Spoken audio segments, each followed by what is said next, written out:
এই মেয়াগিলাকে কাটে গেলে সময় নাই লাগবে। চাহ জনগোষ্ঠী আদিবাসী হল অসমৰ খিলঞ্জীয়া, আর আমি সাদরি ভাষা বলে খুঁজছি।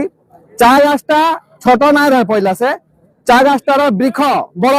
ওই চা গাছটাকে যদি কলম কাটকে আমরা গুল্ম করতে পারিলা, মানে ছোট করতে পারিলা, এই মেয়াগিলাকে কাটে গেলে সময় নাই লাগবে। सीधा बात है, सीधा बात है। किंतु हमरा आन हाथ में नहीं लिबो, आन हाथ में नहीं ले वार अर्थ उठा नहीं लगे कि हमरा चूड़ी पिन के आई। सीधा बात है। आज का बुद्धेश्वर ताके जनता और निखंग भागे हत्या करले अनति पलमे आज 2 दिन 3 दिन के भीतर जो फांसी ना दिबे तो वार व्यवस्था किंतु এই যে কলম কাটা জাতি লাগি আমরা এই কলম লিখক भी পারিলা और कलम काटक भी पारिला। सीधा কথা है। और बुद्धेश्वर যেহেতু ও গাড়ি ব্যবসায় করতে রহে, গাড়ি পালন দিতে রহে, ওই দিল্লি বাজার में ওই গাড়ি মাংসের বিপণী একটা হট লাগে বিদেশের ডাকে নামে যখন ওই মেয়া গিলা আহেন ওয়া গাড়ি মাংস 100 ছকরা বিক্রি করি। সিধা বাত।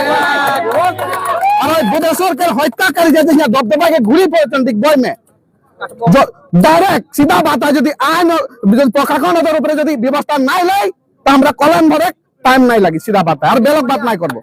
ডাইরেক্ট এটাই কথা বিচাৰিছো যে এই দুষ্কৃতিকারী হত্যাকারী ডাইরেক্ট ফাঁসি দিব লাগিব। আর এই কি বলে আমার এই দিগ্বয়ৰ পৰা যেহেতু অবৈধ বাংলাদেশী মেয়া হয়, যদি বিজেপি চৰকাৰৰ প্ৰকৃত যদি জাতীয়তাবাদ দেখাই আছে তেওঁলোকে যদি অকল পেপাৰৰ পত্ৰই মেয়া খেদিছো বুলি কলে নহব, ইয়াৰ পৰা উচ্ছেদ কৰিব লাগিব।